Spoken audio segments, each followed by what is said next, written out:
What is up, guys, and welcome back to another episode of F1 2016 Career Mode. This is the Spanish Grand Prix, round number 5, and this track has quickly become the most notorious track for the AI in terms of, you know, how strong they are, how OP they are. But we're going to try and fight the odds and once again finish in the points in the second slowest car on the grid. And to only compound the matter, we've got a few cars getting some upgrades, Mercedes, McLaren, and a couple other cars as well. So heading into practice here, trying to regain all those resource points, trying to get ourselves up the ladder in terms of performance. And we had a really weird one there, mounting the curb. We had a really bad rebound and then landing, which sent us way up on two wheels and completely ruined our tyre wear test program there. So it's not too often I have an incident like that. I think the last time we had that much airtime, I think it was back in Monza last season. So very interesting to see that. That's the end of practice. The pace was not great. It was 22nd place, 4.4 seconds off, but that was only with a tyre wear test. That's not qualifying pace. So heading into qualifying, hopefully the pace will be a bit better. Here we are at the Circuit de Barcelona, Catalunya for the start of today's qualifying session. It won't be long now until we're ready to join the action down at trackside. And here we are for a rainy qualifying session here in Spain. Arguably, like I said earlier, the toughest track to be competitive on F1 2016. Arguably, but here we are in qualifying one. Hopefully, with the conditions on our side, we might be able to sneak out of qualifying one here, as the session is going to get drier and drier as time passes. If we can make it through to qualifying 2, then we'll definitely see some dry running. But at the end of our first little run here, you can see we're losing the back end like crazy in intermediate conditions. We improved by 1.1 seconds, still last of all the cars that have actually set a time so far, and then on that next lap I pushed things just a little bit too hard, trying to find a bit of extra time, and we find ourselves in 19th place, which is a little bit crap, to be honest. 5 minutes to go in the session. I had a look at switching to dry tyres, and I saw the delta was 13 seconds slower than a set of intermediate tyres, so it looks like we'll be finishing off this session on the intermediate tyres. So we're going to have to really pull a lap out of the bag here right at the death of the session. You can see we're about 6, maybe 7 tenths up as we come through the final corner. This will put us inside the 34s. 34.7 puts us 18th place. And as we come across the line for the checkered flag, we're going to improve by just over 2 tenths. But is it enough to get us through to qualifying 2? That's the question. No, it's not. It's only 20th place. Wow. The pace this weekend has just been absolutely dreadful. It kind of follows on from Russia. I'm still using the same setup. But yeah, I knew this was going to be a tough track. The conditions got easier as the session went on, but I just wonder whether the track was a little too dry for the intermediate tyres to work. But there we go. We've been caught out. We are 20th place. And it doesn't get any easier for ourselves heading into the race, because I believe we'll be starting with full wet conditions. So yeah, just absolutely scratching my head at the moment, because whatever I do, it just doesn't seem to work. But let's hope that the race pace is a little bit better. It's time for the Spanish Grand Prix. What does the Spanish Grand Prix have in store for us today, I wonder? I hope we see some tight wheel-to-wheel action down the main straight, circa Mansell and Senna way back in '91. Or maybe we'll have a more strategic race here on a track where overtaking can be difficult. Okay, so you're lower on the grid than we wanted. Let's make the start count. We are going to need a electrifying start to make anything of this Spanish Grand Prix. We're starting in full wet conditions. It's going to go to intermediates and then finish on dry conditions. It doesn't get any harder than this. Full wet conditions, 20th place, hardest track to be competitive. And yeah, we're going to need to get some serious track position on this first lap. Otherwise, points are not going to be on the table. Away we go for the Spanish Grand Prix. And it looks like a pretty interesting start there. We got a lot of wheel spin off the line there. Lost the spot to Daly and Palmer. We're going to be 20 seconds just about as we go into the braking zone. Marcus Ericsson has tagged the back of Harry Anton, and we actually got tangled up there with Daly and Palmer, but we survived back into 19th place. And now we're going to try and find a way around Rio Harrienzo. The gap is closing though. Someone's crashed up ahead. I think it was a Renault and a Manor. Everyone's gone everywhere, and now there's like half the field has been taken out of this race because someone in front has just been spun in front of a whole train of cars. And I honestly don't know what happened there. So we're going to have to take this all the way back to the race start here. You can see it's pretty clean for the leaders. I believe it was Max Verstappen.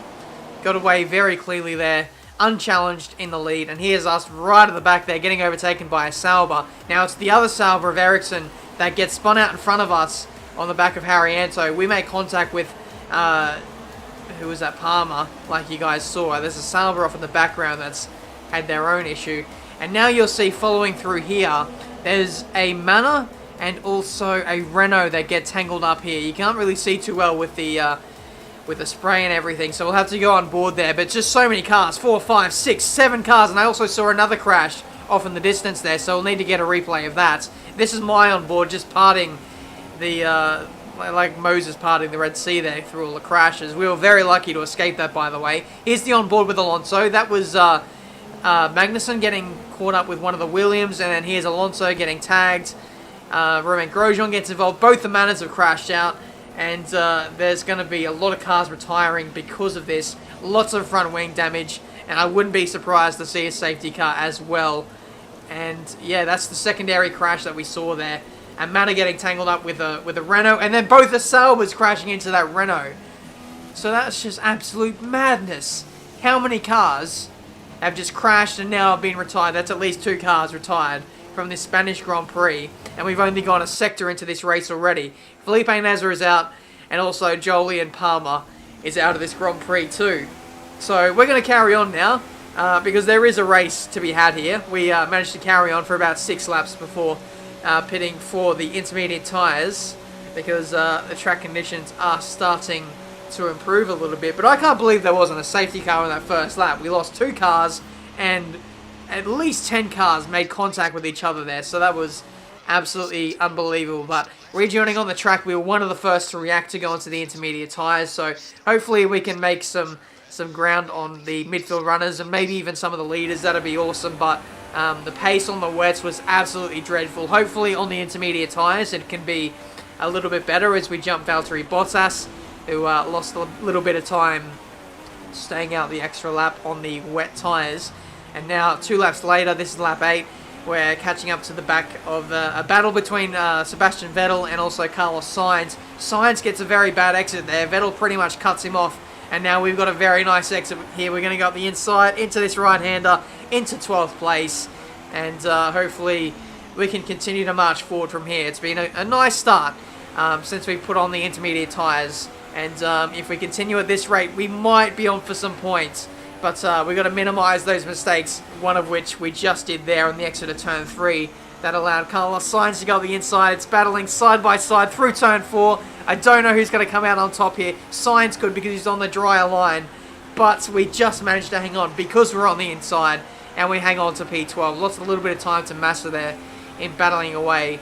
But hopefully we can find that groove again and really start to catch up. But it looks like Massa's getting away. I'm kind of losing pace a little bit, but as we search for the wetter part of the track on lap 15, we've just gone a little bit overboard in the braking zone, and then Sainz goes up the inside. He's back in a P12. I can't believe I made another mistake that allows him to get through, and I think that he's going to hold on to this position here unless we can get him up the inside into this left-right chicane. That contact on his left rear tyre definitely didn't help us. He probably killed any momentum we were gaining on the run into that corner, and now he's taken 12th place, and he's probably going to soar off into the distance a few laps later now, going on to dry tyres. Once again, I'm being the pioneer in trying to get some track position because we don't have much else to cling on to in this race. The overall race pace isn't quite there, so we've just got to take some risks in terms of strategy and really hope that it pays off for us. As you can see, heading into turn 1, if you've got grip heading into turn 1, then normally you should be fine in terms of running on a damp track, and it looks like we do have that, but I felt like maybe I was losing a little bit too much time compared to the other guys, and I think they might have made up just a couple of seconds. But overall, I don't actually think we lost any track position by coming in slightly early as we jump Valtteri Bottas once again. So we're behind Carlos Sainz. It's it's pretty much business as usual on lap 21. Has set the fastest lap of the race, which was pretty confidence-inspiring, but once the Red Bulls got their new boots on, they were light years faster than what I was. 2 to 3 seconds a lap faster. It's unbelievable how fast Red Bull is at the moment. We definitely need many more upgrades, a new car or something like that, because those guys are in a completely different league to not only myself, but compared to Ferrari, Mercedes, Force India, everyone. Red Bull, untouchable in this 2016 Season 3. Either way, we're battling away with Valtteri Bottas here on the hard compound tyres. It looks like I'm one of the only ones, or I am the only one, who's on the softer medium compound tyre, and it's really starting to fade away here in the dying laps of this race, and going for a little dive on the inside of Bottas there. Couldn't quite hang on to P14 there. He snatches that position off of me, and at this phase of the race I think I'm fading away a little bit, hoping for potentially a safety car so I can dive into the pits and chuck on a new set of boots and really attack the guys who are inside the top 10. But as you can see there from that outside shot, we're actually getting lapped here by Daniel Ricciardo, and if the safety car doesn't come out like literally right now, our race is going to be over. And there goes Daniel around the outside into turn 1. We break early. We've been smashed off by Pascal Wehrlein, my former teammate, and we run off wide through turn 1. I think he's got some front wing damage there, but there we go. We are 1 lap down in this Spanish Grand Prix, and from here, there is absolutely no hope for us as we make contact with our teammate there. I was braking early to let Daniel Ricciardo go through, but Pascal Wehrlein was being very opportunistic heading into turn 1, and he's being opportunistic once again with a partially damaged front wing, trying to overtake me up the inside into turn 4. Didn't quite work out for him. He actually ended up pitting at the end of that lap as Sergio Perez has retired from this race. Let's see what happened to him. He's getting followed by Amanda Mercedes, but there was no contact between those two guys. He's got an engine failure once again. It's nice to see that all the updates that Codemasters are putting out haven't fixed the constant engine retirements in these career mode episodes. It's great. But now we're getting lapped by the other Red Bull. That's Max Verstappen, who got held up a little bit at the start of the race. He's gonna absolutely pile drive me if I don't let him go through here. We run wide, we put up the white flag and say, Max, you go on through, I don't want anything to do with you. But we managed to let him go very quickly in a way that didn't hinder us in losing a position to Jenson Button as well. That was very crucial that we didn't lose a position to him. Well, it doesn't really matter anyway because we're out of the points, but I would like to finish higher up the order than you know, where Button is. That would be nice. But heading into turn 1, we are under attack from the McLaren Honda. Thankfully enough, like, they don't have too much to offer in terms of straight line speed and you know, attacking opportunities heading into turn 1. So what we do need to worry about is them attacking us around the outside into the middle sector, which he's managed to do. We're going to try and hold around the outside again, but we just make contact with his left rear tyre, and we have to settle into 14th place. We might go for a dive up the inside into the 3rd sector. Jenson leaves the space, and we go back up the inside. Fair dues to Jenson there. That was a nice, tidy little battle there in the dying laps of this Spanish Grand Prix. Here comes Jenson once again, round the outside. I suspect he's turned the wick up to rich revs, and no, couldn't quite make the move stick around the outside. Still, he didn't have his car alongside enough to command that track position. Again, he tries the move around the outside into turn 9, I think it is, and no, he just doesn't have enough grip to traction me around the outside there. It's the last lap. We've been lapped, and yeah, so we're just looking to finish in front of Jenson if we can. You can see that's my teammate Romain Grosjean, who's been behind me all race. He's finally caught up to the back of me, but there's absolutely nothing he can do, potentially nothing that Jenson can do, as we come up to the line and finish in 13th place. A well-fought 13th place. Probably the best I've driven to get 13th place and no points. It's great, it's lovely stuff. And I can see now the drivers are making their way out. We need Red Bull fighting at the front. They do an incredible amount for Formula One. And that's another winner's trophy heading back to Milton Keynes. So there we go, guys. That is the Spanish Grand Prix. 13th place. 7 positions gained for that Grand Prix. And I didn't drive badly. Did not drive badly, I promise you that. Only 2 small mistakes that allowed Carlos Sainz to go through. Lost a couple of seconds in pitting a little too early for the dry tyres. But apart from that, it was a very clean race. the majority of the field got lapped. And if you scroll up, you'll see the Red Bulls won by like 40 seconds. That is how quick these guys are around this track. So without the Red Bulls in the picture, we would have finished on the lead lap. And potentially, you know, pretty close to the leaders without that. It is just absolutely mental how spread the field is at the moment in terms of performance. Driver standings, we've been demoted to 9th after another no points finish there in that Grand Prix. Romain Grosjean lingering down in 20th place. So at the moment, it's dark times for this Haas F1 team. We just got to continue to grind away, get those upgrades on the car. I believe we'll be putting another one on at the end of this episode, which we'll talk about in a second. Hi, Emma here. I had a sit down with the executives today to talk about your progress. Long story short, they're happy. Keep it up. I guess that's one positive to take out of the Spanish Grand Prix. We're still managing to impress the team. We're still sitting in 9th place in the driver standings in the second slowest car. So we are achieving the team's objectives. But I was going to talk about research and development, some upgrades potentially on the way.